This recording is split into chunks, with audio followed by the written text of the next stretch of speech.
오늘은 교회 안 교회 밖이라는 제목으로 여러분들과 함께 하나님 말씀을 나누기 원합니다. 오늘은 평소와는 조금 다르게 저희가 본문을 한번 쫙 읽고 다 같이 시작했으면 좋겠습니다. 우리 그래서 한 절씩 교독하도록 할까요? 제가 먼저 읽고 그 다음에 여러분들께서 그 다음 절을 읽어주시면 좋겠습니다. 나는 이미 편지에 음행하는 사람들과 사귀지 말라고 썼습니다.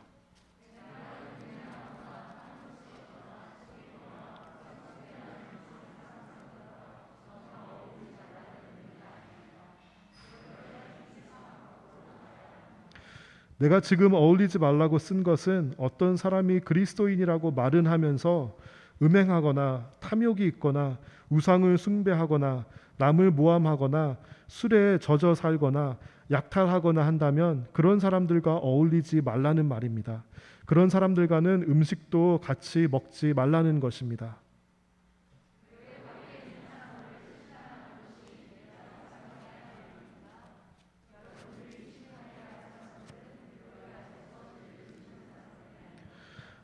하나님께서는 교회 밖에 있는 사람들을 심판하실 것입니다. 여러분 중에 악한 자를 쫓아내십시오.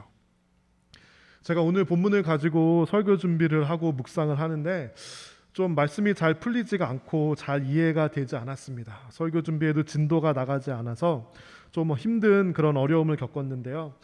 저 나름대로는 하나님 말씀을 편식하지 않고 한쪽으로 치우치지 않기 위해서 제가 하는 노력들이 있습니다. 그것은 설교 본문을 위해서 기도하고 정할 때 매주 이렇게 다른 주제를 정하는 것이 아니라 하나의 책을 쭉 이렇게 고스루하는 그런 방법을 그렇게 하고 있고요. 또 구약과 신약을 왔다 갔다 하면서 여러분 기억나실지 모르겠는데요. 저희가 야고보서도 공부하고 전도서도 공부하고 이제 고린도 전서를 공부하고 다음에는 뭐 이사야서나 출애굽기를 공부하려고 그렇게 지금 살펴보고 있습니다. 그런 의미에서 제가 오늘 본문을 아마 주제 설교를 했다면 아마 다루지 않을 본문 같아요. 그리고 제가 실제로 오늘 본문을 가지고 설교해 본 적이 단 한 번도 없습니다. 왜냐하면은 제가 평소에 가지고 있었던 교회는 이래야 돼, 성도는 이래야 되고 목회자는 이래야 돼라고 가지고 있는 생각이 있는데 그 제가 가진 생각과 오늘 말씀이 자꾸 맞지 않고 부딪히는 거예요. 오늘 본문은 하지만 사실은 바울의 개인적인 주관이 아니라 바울을 통해서 하나님께서 고린도 교회 또 우리에게 주신 말씀이잖아요. 그래서 우리가 오늘 본문을 진지하게 하나님 말씀으로 받아들이며 함께 나누고 생각해 보았으면 좋겠습니다. 바울은요 오늘 본문에서 음행하는 사람과 사귀지 말라고 말씀합니다. 이 한국어는 약간 애매하게 이렇게 한자어로 쓰면은 약간 애매하게 되는데 영어 성경에 보면은요 indulge in sexual sins라고 명확하게 나와 있습니다. 제가 그래서 사실 아까 바이블 타임 할 때는 그런 뭐 섹슈얼 이런 관련된 거를 성경 본문에서 사실은 뺐어요. 우리 이제 어린 아이들도 있으니까 여기서 indulge라는 단어는요 내가 아주 조심하고 죄를 짓지 않으려고 노력을 하는데 어쩔 수 없이 넘어지면 다시 회개하고 그런 의미가 아닙니다. 이 indulge라는 단어는 어떤 단어냐면요 내가 이거를 알면서 이것이 잘못됐다는 걸 알면서 즐기고 있는 거예요. 양심에 대한 가책도 더 이상 없고 당당하고 회개할 마음이 사라진 그런 심각한 상태에 있는 사람에 대해서 indulge in sexual desires라고 그렇게 표현을 하고 있는 것입니다. 여러분 교회 안에 이런 바람이나 불륜이나 또 요즘에 가장 핫 토픽이죠. 동성애 이런 같은 이런 성적인 죄를 성도의 양심에 가책 없이 회개하는 마음 없이 대놓고 하는 사람이 있을까요? 없을까요? 네. 남우교회는 없을 텐데 보통 큰 교회들 가서 몇천 명씩 앉아 있으면 그 중에 아마도 확률상 몇 명은 있지 않을까요? 실제로 이재철 목사님이라는 분이 자주 이런 상담을 받았다고 합니다. 자신이 어떤 그 이메일을 받으셨는데 자신이 목회하는 교회에 어떤 성도가 있는데 그 성도의 배우자에게 이메일이 온 것입니다. 목사님이 심무하시는 교회 성도 중에 지금 불륜을 저지르고 있는 성도가 있는데 그 불륜의 대상자와 함께 매주 목사님의 교회에 나가서 예배를 드립니다. 목사님, 이거를 어떻게 받아들여야 될까요? 하고 그런 상담하는 이메일을 이재철 목사님께 보냈다고 합니다. 사실은 이 이재철 목사님 교회에서 이렇게 상담 전화 라인을 열었는데 그런 상담이 무지무지 많이 들어왔다고 합니다. 제가 그 내용을 이렇게 들으면서 그런 상상을 한번 해봤어요. 만약에 누군가 저에게 그런 상담을 한다면, 그런 이메일을 보내거나 그러면은 어떻게 반응해야 할까라고 제가 상상의 나래를 펼쳐봤습니다. 1번 반응은 어떻게 그럴 수가 있냐며 같이 분노하고 화를 낸다, 이렇게 할 수도 있을 것 같고요. 2번, 제가 사실 뭐 이런 거에 대해서 법적인 게 어떻게 되는지 잘 모르는데 경찰에 신고한다. 그리고 3번은 그래도 가정을 지켜야 하니 함께 기도하고 깨닫고 변화되고 회개할 때까지 같이 기도하자고 인내하자고 말한다. 4번, 전문 상담가를 알아봐 준다. 여러분께서는 누가 여러분들에게 이런 상담과 고민을 털어놓으신다면 어떻게 하시겠습니까? 우리는 개인의 프라이버시를 굉장히 중요하게 생각하는 그런 문화 안에서 살아가고 있습니다. 그래서 다른 사람이 나의 프라이버시에 침범하고 건드리고 멘션하는 것들을 우리는 딱 벽을 쌓고 하지 말라고, 나의 프라이버시를 존중해 달라고, 그것이 매우 중요한 문화를 살아가고 있는데요. 그런데 우리에게 있어서 가장 치명적인 죄 또한 프라이빗한 영역에서 이루어집니다. 바울은 오늘 교회 안에서 음행하는 사람들에 대해서 어떻게 말을 하죠? 그런 사람들과 사귀지 말라고 바울이 그렇게 말합니다. 그런 사람들과는 어울리지 말고 밥도 같이 먹지 말라고 말합니다. 여러분, 혹시 이런 설교나 이런 가르침을 교회 안에서 들어본 적이 있으신가요? 우리 교회 안에서는 항상 사랑하고 기도하고 품고 인내하고 기다리고 그래야 됩니다, 이런 말을 많이 들었는데 밥도 같이 먹지 말고 같이 행아웃 하지도 말고 어울리지 말라는 말씀을, 여러분, 저는 제 기억으로는 그런 설교를 들어본 적이 거의 없습니다. 그래서 오늘 본문이 저에게도 제가 가지고 있는 문화와 교회는 이래야 돼, 성도는 이래야 돼, 목회자는 이래야 돼 라고 가지고 있는 생각과 이게 잘 맞지 않고 자꾸 부딪히는 것 같아서 저도 불편하고 굉장히 익숙하지가 않습니다. 우리가 흔히 쓰는 말 중에 고객은 왕이다 라는 말이 있습니다. 비즈니스를 하면은 고객이 물건을 사주니까 고객을 마치 왕처럼 대해야 한다라는 그런 의미 정도이겠죠. 자본주의에서는 사실 고객이 상징하는, 사실은 고객이 아니라 고객이 가지고 있는 돈을 통해서 내가 매출과 이익을 올릴 수 있는 게 왕이다라는 그런 의미이겠죠. 그래서 우리 자본주의 사회에서는 이런 말이 쉽게 통용이 되고 이런 말들을 우리가 받아들이고 그렇게 잘 이해를 합니다. 여러분, 그런데요, 고객이 말도 안 되는 요구를 합니다. 그래도 고객의 요구를 받아들여야 될까요? 고객이 나에게 편법과 불법을 할 것을 요구합니다. 그래도 고객이 왕이니까 고객의 요구를 받아들여야 할까요? 네, 고객이 왕이다라는 말이 다 옳은 것은 아닙니다. 그런데 어쩌면 제 생각에는 이런 마인드가 우리 기독교인과 교회 안으로도 침투해서 사람이 왕이다, 성도가 왕이다 라고 그렇게 우리가 혹시 생각하는 것은 아닌가요? 제가 나중에 먼 훗날에 만약에 나무교회가 우리의 자체 예배당을 가지게 된다면 한번 실험해보고 싶은 것이 있습니다. 저는 이렇게 우리가 예배를 드리는 이렇게 형식이 잘 맞지 않는다고 생각을 해요. 제가 나중에 실험적으로 도전하고 싶은 거는 한번 이렇게 동그랗게 이렇게 우리가 서로를 보면서 그렇게 예배를 했으면 좋겠습니다. 마치 이렇게 예배에 참가하시고 참석하시는 분들이 관객이고 어떤 찬양팀이나 예배 순서를 맡은 사람들이 예배를 이렇게 이끌어 나가고 인도해 나가는 사람이고 하는 그런 착각에 빠지게 만드는 그런 어떤 seating arrangement라고 저는 생각을 해요. 사실은 우리가 하나님께 예배를 드리는 거고 하나님께 함께 우리가 예배를 드리는 거잖아요. 그래서 저는 그런 것들을 표현할 수 있는 그런 예배의 세팅이 되면 참 좋겠다라는 그런 생각을 많이 합니다. 그런 의미에서 예배의 중심은 사람이 아닙니다. 그렇죠? 하나님이죠. 그리고 교회의 중심, 교회 주체는 누구죠? 하나님을 예배하는 성도들입니다. 그런데 어느 순간부터 우리가 교회나 또 교인들의 모임 가운데서 사람들을 오펜드하지 않으려고 민감한 얘기는 거의 하지 않고 죄가 죄라고 말하지 못하는 그런 단계까지 온 것이 아닐까요? 사람들의 프라이버시를 너무 존중하고 사람을 너무 중요하게 여겨서 그 사람이 잘못된 길로 가고 있음에도 불구하고 아무 말도 할 수 없고 이렇게 빙빙 돌려서 폴라이트한 말밖에 할 수 없는 그런 교회 공동체가 돼버린 것은 아닌가 하는 그런 반성을 하게 됩니다.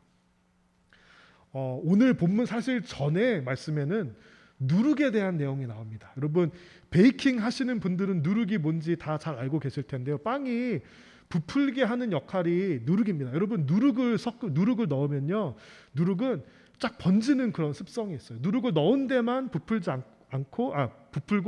안 넣은 데는 안 부풀고 이런 게 아니에요. 누룩은 쫙 퍼집니다. 왜 성경에서 이런 누룩에 대한 example을 많이 주냐면요, 죄의 습성이 누룩의 습성과 똑같다라는 겁니다. 죄가 프라이빗하지 않다라는 거예요. 죄가 우리 안에서 머무르는 것이 아니라 죄가 퍼진다는 거예요. 성도 교회 안에서 어떤 죄를 가지고 그것을 내가 잘못됐다고 생각하지 못하고 내가 그것을 조심하지 않고 회개하지 않으면요, 그것이 드러나게 되어 있어요. 그것을 아무렇지도 않게 다른 사람들에게 말을 하게 돼 있어요. 우리 사람은요, 하나님께서 사람을 사회적인 존재로 만드셨어요. 그렇죠? 우리를 소셜 비잉으로 만들어서 가장 사람에게 할 수 있는 잔인한 폭력 중에 하나가 바로 독방에 가두는 거예요. 사람의 사회성을 완전히 단절시키는 거예요. 그렇죠? 그렇기 때문에 가장 사람이 할 수 있는 악한 것 중에 하나가 사회적으로 따돌리고 왕따를 시키는 거예요. 하나님께서 우리를 사회적인 상호작용 관계가 있어야만 사람답게 살 수 있게 만들었는데, 그런데 그거에 대한 또 다른 한 가지 면이 뭐냐면요, 죄가 있을 때도 상호작용을 통해서 그 죄가 퍼질 수 있고 내가 다른 사람들에게 안 좋은 영향력을 끼칠 수 있다는 것입니다. 우리 모두는요, 우리가 자란 환경과 내 주변에 있는 사람들에게 영향을 받습니다. 만약에 내 주변에 있는 모든 사람들이 어떤 잘못된 일을 가지고 그거 괜찮아, 다 그렇게 하는 거야 라고 모든 사람들이 그렇게 얘기를 해본다고 생각해 보세요. 여러분 어떻게 생각하실 것 같아요? 여러분은 정말 믿음의 굳건한 용사라서 절대로 거기에 타협하지 않고 여러분은 이 옳고 그름을 지키겠습니까? 그런 사람은 많지 않습니다. 그런 사람은 정말 흔치 않습니다. 우리가 예를 들어서 뭐 세금 내는 거, 또 뭐 정직하게 뭐 하는 거, 회사에서 회사 물건 하나 가지고 오지 않는 거, 이런 것들 여러분 모든 사람들이 다 하죠. 그러면요, 나도 그게 괜찮나 보네, 당연한가 보네, 그렇게 생각할 수밖에 없는 게 우리 사람이 가진 한계라는 것입니다. 그리고 우리는요, 살아가면서 대부분의 경우 잘못되었다, 잘됐다라는 판단보다는 우리 주변에 있는 대부분이 어떻게 하면서 살아가는지에 대해서 적당히 동조하면서 사실은 살아가는 그런 연약한 모습이 우리 안에 있다라는 거예요. 사람이 사회적인 동물이기 때문에 우리는 영향을 주고받고 적당히 동조하면서 그렇게 살아갑니다. 그런데 어느 날 고린도 교회 성도들 가운데 이런 일들이 있었던 것 같아요. 죄를 지으면서 마치 이거는 죄가 아닌 것처럼, 괜찮아, 이 정도는 하나님도 이해해 주실 거야, 내가 다른 것도 다 하는데 요거 하나 정도는 다 사람 살면서 그럴 수 있어 라고 말을 하는 사람들이 생기기 시작했고요. 거기에 동조하는 사람들이 아마도 생기기 시작했던 것 같아요. 저는 술 먹는 게 죄라고 생각하지는 않습니다. 그러나 저는 술을 마시지 않아요. 저는 술을 마심으로써 선한 것이 나오는 것을 한 번도 본 적이 없어요. 그런데 마치 이런 거, 예수님도 술 마셨잖아, 취하지만 않으면 돼. 여러분, 혈중 알코올 농도가 정확하게 몇 퍼센트가 돼야 취하고 취하지 않는 것을 알 수 있나요? 저는 그거를 알지 못해요.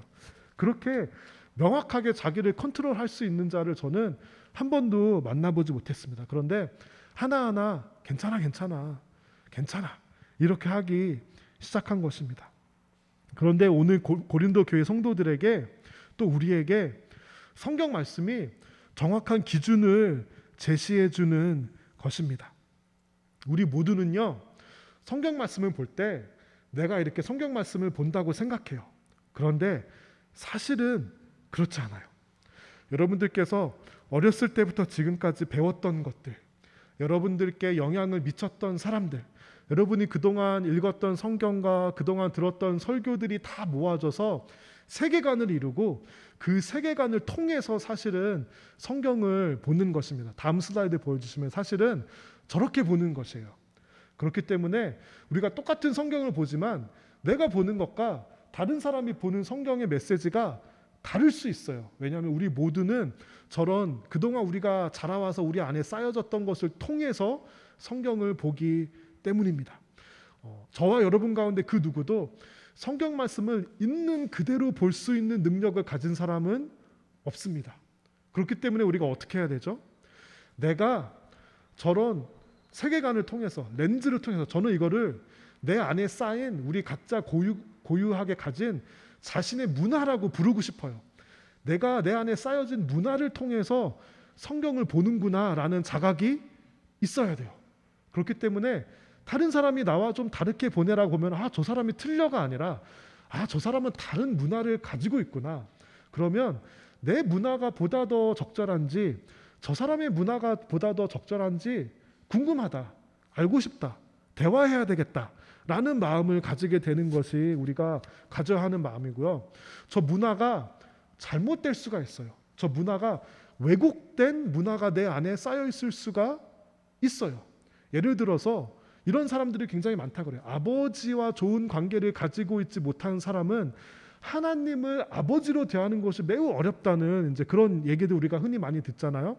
그러면 내가 이런 부분에 대해서 왜곡된 렌즈를 가지고 있구나. 빛도요, 렌즈가 볼록 렌즈인지 오목 렌즈인지 따라서 굴절되긴 하죠. 내가 굴절되거나 이 굴곡된 잘못된 문화를 가지고 있으니까 이것을 가지고 기도도 하고 좀 잘 좋은 문화를 가지기 위해서 노력하기도 해야 되고요.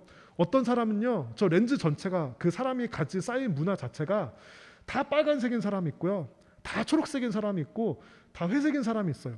뭘 봐도 그 색깔로 보이는 거예요. 내가 보기엔 빨간색인데 저 사람들은 왜 회색이라 그러지? 라고 할 수 있는 거예요. 그렇기 때문에 우리가 성경 말씀을 읽을 때도 내가 가지고 있는 그런 한계를 인식해야 되고, 하나님, 내가 최대한 이거를 좀 닦아서 투명하게 보기 원합니다. 하나님, 좀 내 안에 굴곡된 자아가 있고 왜곡된 문화가 있으면 내가 이거를 똑바르게 하기 원합니다 라고 우리가 사실 그런 마음으로 신앙생활을 하고 다른 사람과 대화하고 설교를 해야 합니다. 고린도 교회 안에는 어떤 문화가 생겼냐면요, 욕심이 있는데 욕심을 막 말해요. 나는 이런 것도 하고 싶고 이런 것도 하고 싶고 이런 것도 하고, 누가 봐도 세상의 욕심이에요. 그런데 그거를 자랑스럽게 말하는 문화가 생겨버렸어요. 그렇죠? 또 음행을 해요. 성적인 죄를 짓는데 그 정도는 다 하는 거야, 할 수 있는 거야. 마치 이런 거, 이거 절대 해서는 안 되는 말이지만 살면서 한 번쯤 다 바람 필 수 있는 거 아니야? 그런 업소에 갈 수 있는 거 아니야? 라고 해서는 안 되는 말들이 사람들 사이에 괜찮은 것처럼 되는 그런 문화가 되어버린 거예요. 술에 젖어 사는 사람들이 생기기 시작했고요, 거짓말하고 치링하는 사람들이 생기기 시작했습니다. 근데 그런 사람들이 교회 안에 있는 사람들이었던 거예요. 바울이 이 사람들에게 이렇게 말하고 있는 겁니다. 우리 11절 다 같이 한번 읽어볼까요? 네, 제가 잘못했나요? 네, 11절, 네, 다 같이 읽어볼게요. 내가 지금 어울리지 말라고 쓴 것은 어떤 사람이 그리스도인이라고 말은 하면서 음행하거나 탐욕이 있거나 우상을 숭배하거나 남을 모함하거나 술에 젖어 살거나 약탈하거나 한다면 그런 사람들과 어울리지 말라는 말입니다. 그런 사람들과는 음식도 같이 먹지 말라는 것입니다. 바울은요, 이런 사람들에게 있어서 만약에 그것을 가만히 내버려 뒀을 경우에 교회의 생명력과 복음 공동체의 아이덴티티를 완전히 잊어버릴 수 있다고 그렇게 느꼈던 것 같습니다. 그렇기 때문에 우리 모두가 죄를 져요. 죄를 짓지만 죄가 당연한 것처럼 통용되는 그 문화를 바울은 그냥 두면은 안 된다고 그렇게 말하고 있는 것입니다. 그래서 그런 사람들에게는요, 어울리지 말고요, 밥도 먹지 말라 그래요. 여러분, 이 말씀을 지금 우리 교회, 이 현대 교회 문화에 그대로 적용할 수 있을까요, 없을까요? 네, 적용해야 되는데 매우 어렵죠. 우리가 가진 21세기 문화와 너무 다르기 때문입니다. 그런데 성경에서 바울이 말하는 거는요, 하나님께서 바울 통해서 말씀해 주시는 거는요, 교회 안에 있는 사람들이 회개하는 마음 없이 자랑하듯이 죄에 대해서 이야기하면은요, 그 사람들에 대해서는 어떤 조치가 있어야 된다고 말합니다. 그 조치를요, 마태복음 18절에서는요, 18장에서는 제가 여기 파워포인트는 없는데요, 죄를 돌이키지 않으면요, 가서 그 형제나 그 자매에게 당신이 죄를 짓고 있습니다라고 사랑으로 안타까워하는 마음으로 이야기하라고 그렇게 말합니다. 그럼에도 불구하고 그 사람이 듣지 않죠? 그럼 어떻게 해야 되죠? 두세 사람을 데리고 가서 이야기하고 증인을 세우라고 말합니다. 그래도 듣지 않죠? 그러면은 오피셜리 교회에서 그 성도에게 권면을 하라고 그렇게 말합니다. 그래도 듣지 않죠? 그러면은요, 이방인이나 텍스 컬렉터처럼 그렇게 여기라고 그렇게 말씀하고 있습니다. 이 말씀은 그런데요, 교회 안에 있는 사람들에게 적용되는 말씀입니다. 그렇죠? 교회 밖에 있는 사람들에게는 다른 말씀을 적용해야 합니다. 그러면 교회 밖에 있는 사람들에게는 어떤 말씀과 자세를 가져야 하냐면요, 여러분, 교회 밖에 있는 사람들은 어떻게 하나님을 보고 하나님을 믿죠? 네. 우리를 보고, 소수의 경우 하나님께서 꿈에 나타나시고 계시로 나타나시고 그런 경우가 소수에 있는데, 대부분의 경우는요, 하나님을 모르는 사람들은 어떻게 하나님을 아냐면요, 하나님 보고 하나님 믿는 경우는 많지 않아요. 하나님을 믿는 사람들을 보고 하나님을 믿게 되는 거예요. 그렇기 때문에 바울이 말하고 있는 것이 무엇이냐면요, 교회 밖에 있는 사람들이 보기에 교회 안 사람들도 음행하네, 욕심 있네, 교회 안에 있는 사람들도 뭐야, 다를 게 없잖아 라고 하면 그 사람들이 교회 안에 있는 사람들을 보고 하나님을 믿을 수가 없다라는 거예요. 죄가 그 안에서 그냥 누룩처럼 퍼져 있고 그것이 문화가 되어버리면은요, 그 공동체는 그냥 소셜 클럽과 전혀 다를 게 없다라는 거예요. 그 사람들을 보고 하나님 믿을 사람이 없으니까요. 교회 밖에 있는 사람들은 사람을 보고 하나님을 믿게 됩니다. 그러기 위해서는요, 성도의 삶이 세상의 사람들과의 삶과는 달라야 하고요, 구별되어야 하고요. 저도 이런 말 쓰기 좀 부담스럽지만 여러분, 거룩해야 합니다. 요즘은 전도가 정말 힘든 세대를 우리가 살아갑니다. 특별히 젊은 청년들과 젊은 커플들, 영 커플스, 청년들, 청소년들, 이 친구들은요, 지금 교회 다니는 비율이 한 5%도 안 된다 그래요. 우리 세대 안에 지금 우리가 우리 교회에 절대절명의 위기를 지금 우리가 겪고 있는 것입니다. 그런데요, 대부분의 기성교회들은 전혀 신경 안 써요.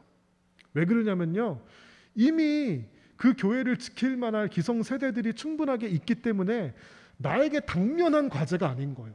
10년, 20년, 30년 후의 일이기 때문에 별로 신경을 안 쓰고 있는 것입니다. 여러분, 세상 사람들이, 특별히 젊은이들이 교회에 가지는 반감이 상당합니다.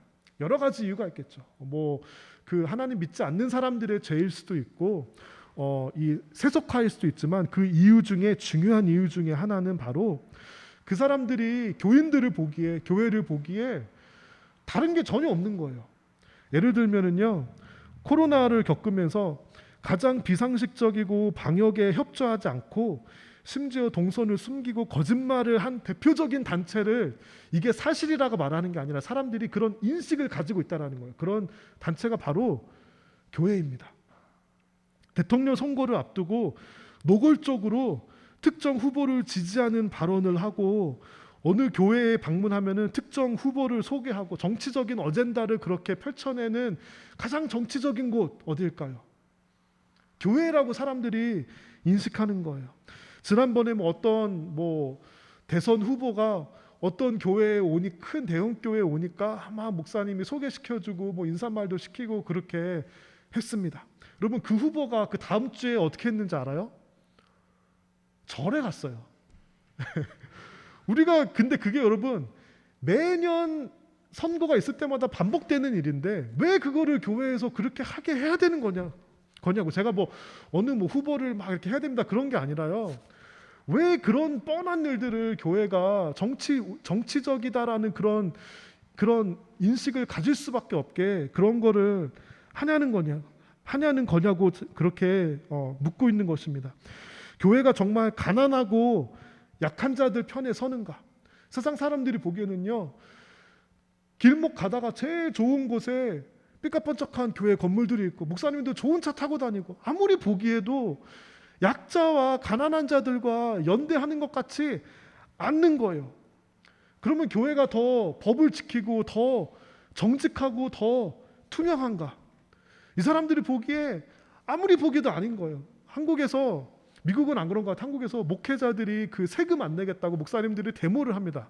물론 뭐 법적으로 이렇게 저도 굉장히 민감한 부분이 있는 걸 알고 이거를 바꿔나가는 건 맞는데, 여러분 그래도 목회자가 세금도 내고 더 당의 운영도 투명하게 하고 교회 재정도 투명하게 하고 법도 그냥 지키는 것이 아니라 오버해서 지키고 세금 안 내도 내는 거 더 내고 하면은 세상 사람들, 저 사람들 좀 뭔가 다른 것 같아.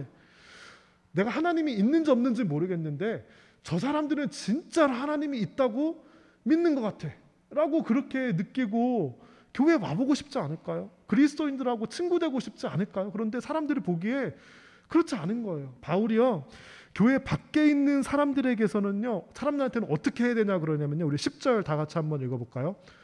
네, 다 같이 읽어볼게요.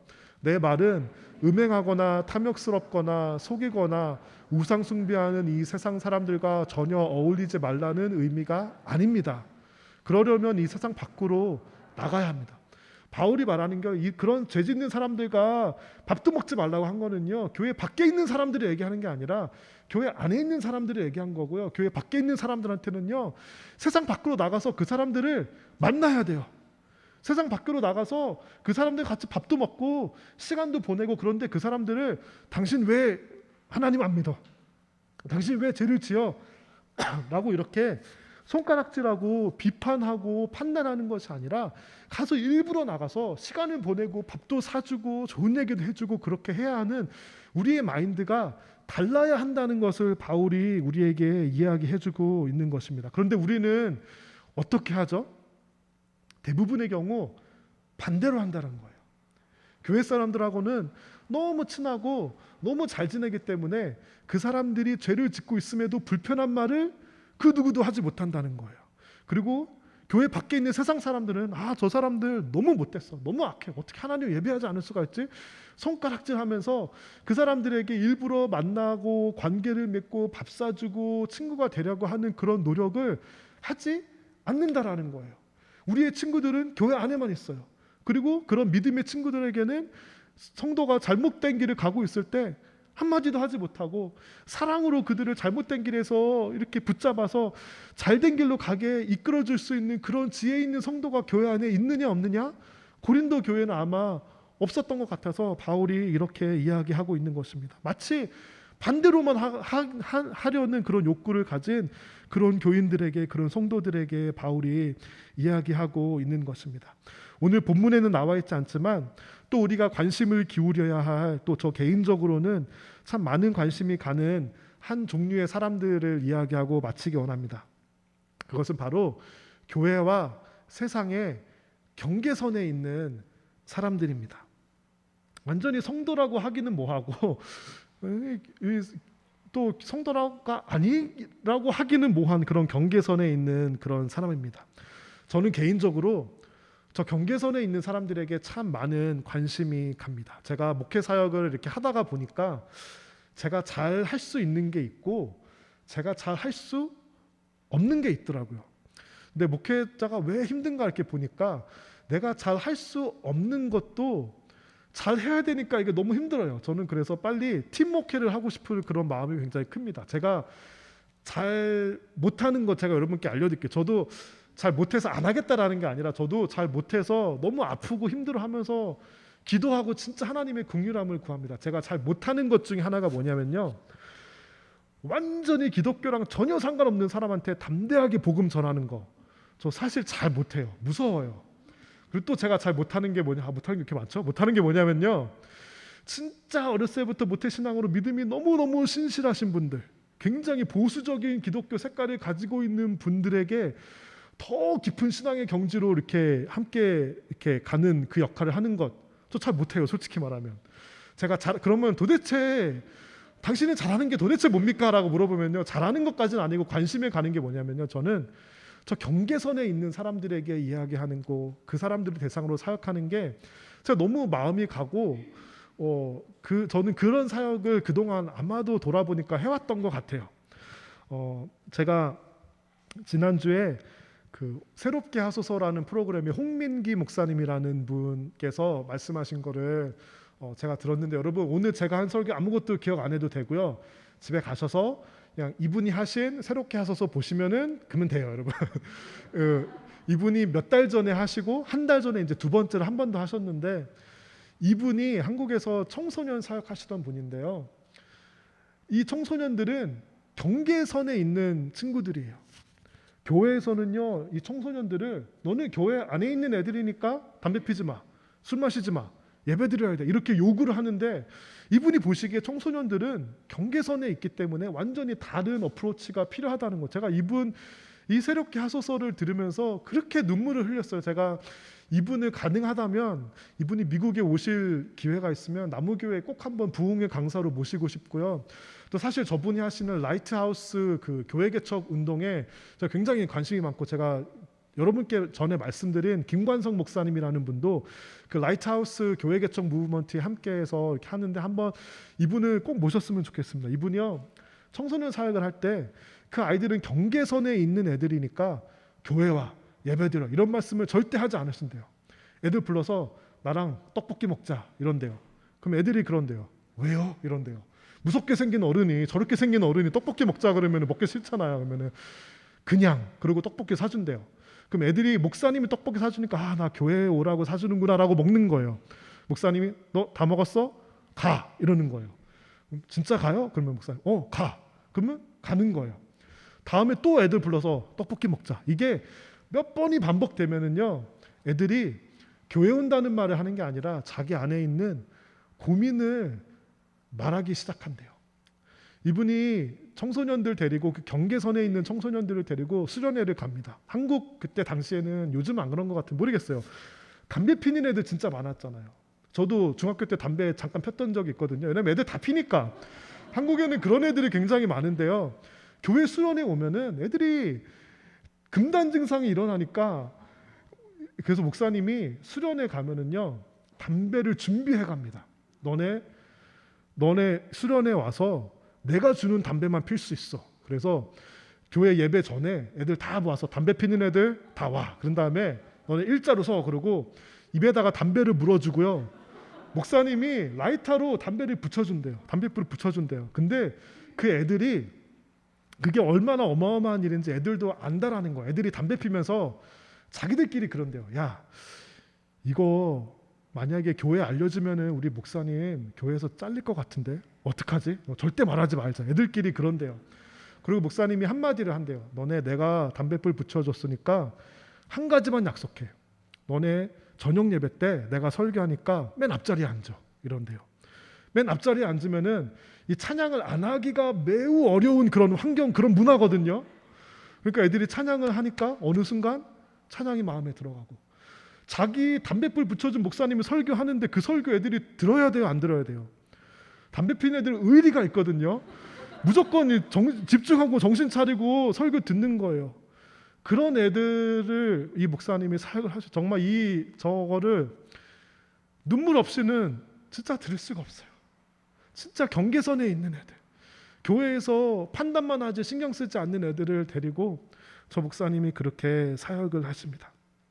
저도 우리가 경계선에 있는 성도들이 있다고 생각해요. 이분들을 판단하기보다는 정말 저런 긍휼한 마인드를 가지고 그들의 편에 서주고 그들을 가이드해주고 인도해주면 어떨까 생각합니다. 저는 이런 교회를 꿈꾸며 기도합니다. 사랑과 거룩의 균형과 조화가 있는 교회. 여러분, 우리가 나무교회가 개척된 지 얼마 안 됐으니까 솔직히 말해서 우리 요즘 말로 솔까말이라고 그래요. 솔까말. 솔직히 까놓고 말해서 우리 다 친하지 않잖아요. 그렇죠? 우리 다 알지 못하잖아요. 어떤 분들은요, 다 같이 친하지 않은 게 너무 마음이 아프세요. 물론 우리가 더 친하고요, 더 깊은 관계를 저도 누리게 되기를 정말 저 그렇게 기도하고 있어요. 우리 깊은 관계를 서로 성도들과 간에 깊은 교제가 있기를. 그럼에도 불구하고요, 너무 우리들끼리만 친해서 세상에 친구가 없어지는 삶을 살면은 안 되고요. 너무 우리들끼리 친해서 성도가 잘못된 길을 가고 있는데도 불구하고 한마디도 말하지 못하는 그런 교회가 되면은 여러분 안 됩니다. 사랑과 거룩의 균형과 조화가 있는 그런 교회가 되기를 기도합니다. 그래서요, 저는요, 또 경계선에 있는 사람들에게 우리가 너무 판단하고 손가락질하는 것이 아니라 그들은 오히려 더욱더 품어주고 믿음이 깊은 사람일수록, 신앙생활을 오래 한 사람일수록 정말 더 서로를 위해서 거룩함으로 인도할 수 있고 도전할 수 있고, 서로 더 우리 맨날 만나면요 같이 막 밥 먹고 하는 것도 좋은데요, 큐티했어? 기도했어? 라고 그렇게 도전할 수 있어야 되고요, 서로 더 거룩해질 수 있게, 더 믿음이 깊어질 수 있게 그렇게 도전하면서 서로 사랑할 수 있는 그런 교회가 과연 될 수 있을까? 여러분 어떠세요? 보통 교회는요, 지나치게 율법적이거나 지나치게 서로 너무 친하거나 둘 중에 하나예요. 여러분 어떤 교회가 되길 원하세요? 정답은 둘 다. 그렇죠? 균형과 조화가 있는 교회를 꿈꿉니다. 그래서 저는요, 그 균형과 조화가 있으면요, 전도가 될까요, 안 될까요? 자동으로 돼요. 세상 사람들이 보기에 저 사람들 진짜 하나님이 있다고 믿네, 저 사람들은 진짜인 것 같아 라고 믿으면요, 그렇게 보이면요, 전도는 저는 저절로 되는 거라고 생각합니다. 그래서 저는 지금은 우리가 연약한 작은 개척교회에 불과해서 지금은 아무것도 없고 서로 좀 덜 친할 수도 있고 아직 거룩한 그런 믿음의 신앙의 훈련을 할 시간도 많이 없었다고 하더라도요, 5년 후, 10년 후에, 20년 후에 나무교회가 샌디에고에서 진짜 전도할 수 있는 교회, 사람 데리고 오기 너무 좋은 교회 되기를 저는 그런 꿈을 꾸고 그런 비전을 가집니다. 하나님께서 나무교회가 지금 우리끼리 좋기 위해서 세워주신 것이 아니라 5년, 10년, 20년 후에 진짜 푸른 나무가 되고 숲이 되어서 샌디에고를 품을 수 있는 그런 교회가 되려면요, 우리가 사랑과 거룩의 조화를 꼭 같이 가지고 가야만 합니다. 성도들끼리는 믿음으로, 신앙으로 훈련하고 더 거룩할 수 있게 여러분 도전해 주시고, 여러분 그것이 어떤 율법적인 것이 아닙니다. 그리고 성도가 잘못된 곳을 가고 있다면 사랑으로 붙잡아 주시고 올바른 길로 여러분 하드캐리 해주시기 바랍니다. 그런데 세상 밖에 있는 사람들과는요, 만나고 사랑해주고 품어주고 여러분의 진짜 신앙을 보여주고요, 경계선에 있는 사람들도 함께 품으며 나아갈 수 있는 우리 교회가 됐기를 기도합니다. 우리 이 찬양 여러분 아마 익숙하지 않으실 텐데요, 그럼에도 불구하고 가사가 너무 좋아서 다시 한번 부르기 원합니다.